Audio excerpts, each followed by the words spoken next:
Welcome to Caricomp Insider, where high-tech facial recognition meets real-world intelligence.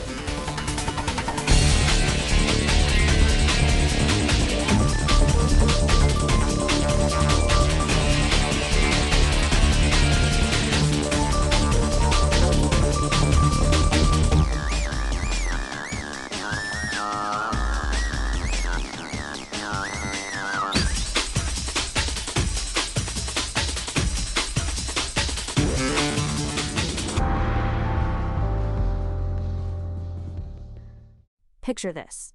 You're on the phone with someone who says they're from your bank.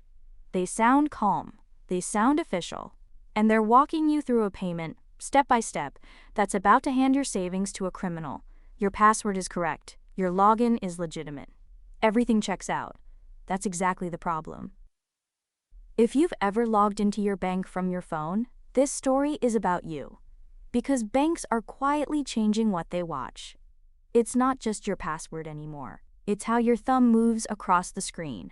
According to research from a fraud detection firm called BioCatch, more than 9 in 10 banks in Singapore are seeing a surge in fraud attempts. 3 in 4 report losing more money to it. And about a third have already turned to something called behavioral biometrics, technology that studies how you naturally type, swipe, and pause. So why would your bank care how you tap your screen? Stay with that question.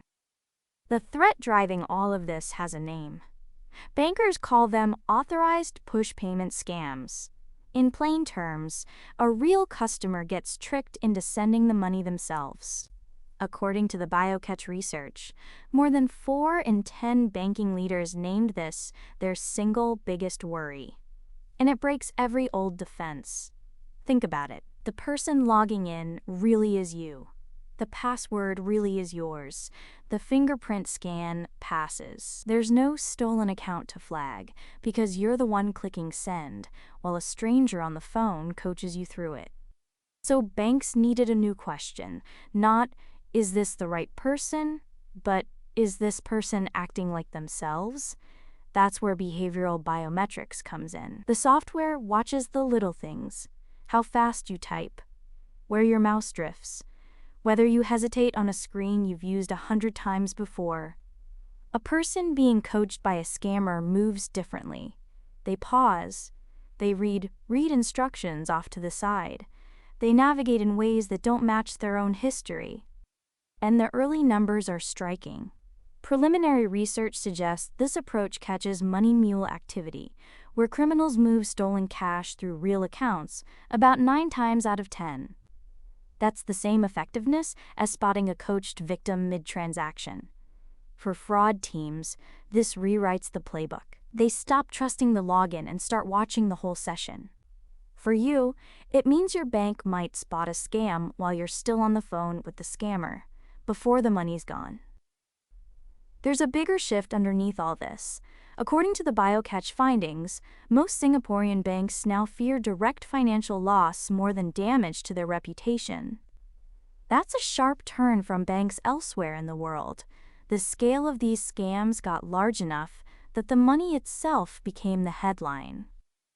But here's the catch the security world admits openly. Your typing pattern can be stolen too. Researchers have shown that attackers can screen record how someone types, then replay that rhythm to fool the system.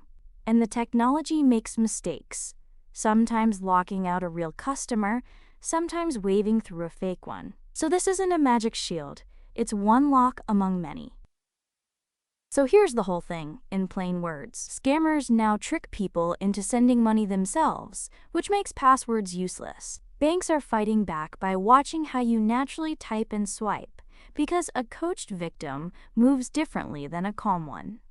It works surprisingly well, but it can be fooled, so it's just one layer of defense.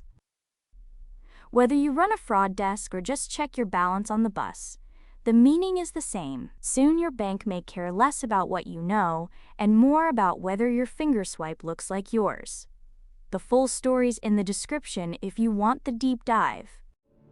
Now you know something most people in this industry don't. Use it. And when you're ready to put it to work, Caricomp.com. We'll see you tomorrow.